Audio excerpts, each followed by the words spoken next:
everybody. Get ready for your 3 minutes of Black Empowerment.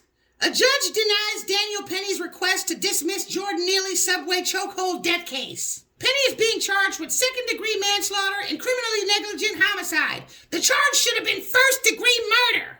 His lawyers tried to get the case dismissed. They claimed that Neely's murder was justified because one of the passengers claimed they were afraid they were gonna die.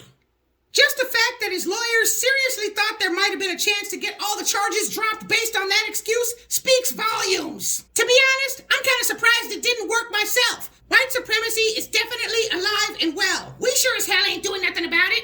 The grand jury said that Penny should face charges, and apparently the judge agrees. Keep in mind that there's a lot of politics going on here too. The last thing a judge wants is riots over this during an election year. I wouldn't be surprised if the Biden administration actually weighed in on this somewhere in the background. If we had to protest about this, that wouldn't make Biden any more of a friend to blacks than Trump, now would it?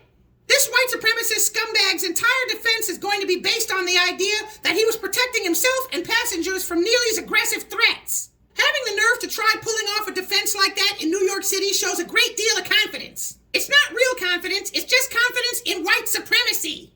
Under normal circumstances, they would have already let this asshole off and we'd never even know that it happened. But in this case, I don't think he'll get away with it.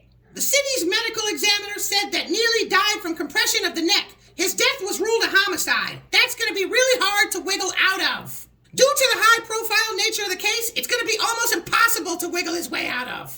Daniel Penny goes back to court on March 20th, and I believe the trial is going to be sometime in the fall of this year. I wouldn't be surprised if they try to push the date further off. Pissing black voters off right before a presidential election is something that would hurt white supremacy. They're real careful about stuff like that. I see that they shaved his mustache in order to soften his cold-hearted looking appearance. I would have done the same thing. This bastard's gonna need all the help he can get. Family, we look at this and see it how we see it. But the average black voter sees this as proof that Biden is protecting blacks. They see that this judge isn't going to let this guy go, and it unconsciously reinforces the notion that things are better when Biden is in the White House. When you also consider the fact that our message is basically nowhere in sight in our communities, there's nothing else to change their minds.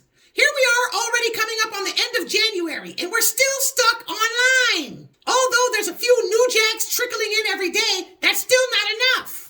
The other day, Professor Black Truth said, we are up against an organized offense, so we need an organized defense. I agree. The only thing I don't agree with is the fact that neither him or anybody else with any influence around here is organizing a defense. Since very few FBAs are willing to expand our message beyond the computer, I'm working on organizing street teams of kids to distribute the Biden boycott flyers in our communities. Please donate to my Cash App to help me with this